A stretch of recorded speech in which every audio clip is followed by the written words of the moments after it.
5 থেকে 7 লাখ টাকা দিয়েও মালয়েশিয়ার বিমান ধরতে পারলেন না প্রায় 30,000 কর্মী। টিকিট না পেয়ে ফিরতে হচ্ছে সর্বশান্ত হয়ে। এই অবস্থায় মালয়েশিয়ায় প্রবেশের সময় বাড়াতে সরকারকে উদ্যোগ নেওয়ার দাবি তাদের। ট্রাভেল এজেন্টদের সংগঠন আটাব বলছে, এজেন্সি আর এয়ারলাইন্সগুলোর অতি মুনাফার কারণে এমনটা হয়েছে। সংকট সমাধানে এগিয়ে আসতে হবে প্রবাসী কল্যাণ মন্ত্রণালয়কে।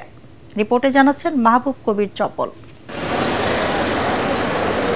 বিমানবন্দরে প্রিয়জনকে হাসি মুখে বিদায় জানাতে এসেছিলেন স্বজনরা, কিন্তু ফিরতে হলো একরাশ হতাশা আর অনিশ্চয়তা নিয়ে। শুক্রবার মধ্যরাত থেকে বিদেশি কর্মী নেওয়া বন্ধ করে দেয় মালয়েশিয়া। যদিও ঘোষণা আগে ছিল, তারপরও শেষ দিকে কর্মী পাঠাবার তৎপরতা শুরু করে এজেন্সিগুলো। শুরু হয় প্লেনের টিকিট সংকট। লাখ টাকা দিয়েও টিকিট পাননি প্রায় 30,000 কর্মী। এতে 7 লাখ টাকা দিয়েও মালয়েশিয়া যেতে পারলেন না তারা। আমরা উদ্যোগ নিয়ে আসছি যে আমরা যাবো মালয়েশিয়াতে, এটাই আমাদের স্বপ্ন। 4 দিন হচ্ছে আসছি। আজকে বললো যে আপনারা এয়ারপোর্টে দাঁড়ান, আমরা আসতেছি, টিকিট আপনাদের ফোনে ফোনে আসবে। অপেক্ষা করছি, ফোন নিয়ে বসে আছি, কখন আসবে। অমুক তারিখে আপনাকে ফ্লাইট, অমুক তারিখে কাগজপত্র আসতেছে, কোনো কাজে যাইয়েন না।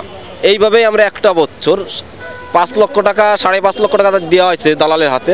আরও কমসে কম 4 লক্ষ টাকার বাড়ি বসে ঋণ হওয়া হয়েছে। 5,55,000 টাকা দেওয়া হয়েছে। বন্দুক থুইছে, ওই লাভে আনা হয়েছে, বিভিন্ন মানুষের কাছে ধারণা হয়েছে। মানবিক দিক বিবেচনা করে মালয়েশিয়া যাবার সময় বাড়াতে সরকারকে উদ্যোগ নেয়ার দাবি ভুক্তভোগীদের।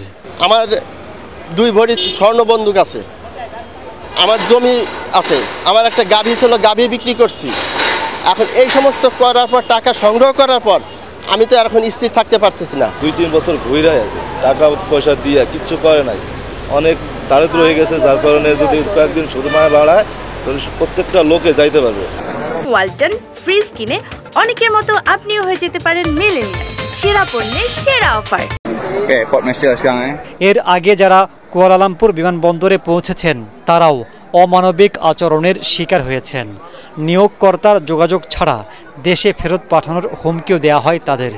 দেশটির সংবাদ মাধ্যম ফ্রি মালয়েশিয়া ট্যুরের এক প্রতিবেদনে বলা হয়, এসব কর্মী কাজ না পেলে ঋণের চাপে আধুনিক দাসত্বের শিকার হবেন। দায়ী সিন্ডিকেটের বিরুদ্ধে শাস্তির পাশাপাশি সমস্যা সমাধানে প্রবাসী কল্যাণ মন্ত্রণালয়কে এগিয়ে আসার আহ্বান জানিয়েছে আটাব। 30,000 টাকার টিকিট 1 লক্ষ বা 1,20,000 টাকাও আমরা জেনেছি যে বিক্রি হয়েছে। এক্ষেত্রে এয়ারলাইন্সগুলোই কিন্তু ভাড়াটা নির্ধারণ করে, এটা দায় এয়ারলাইন্সকে নিতে হবে।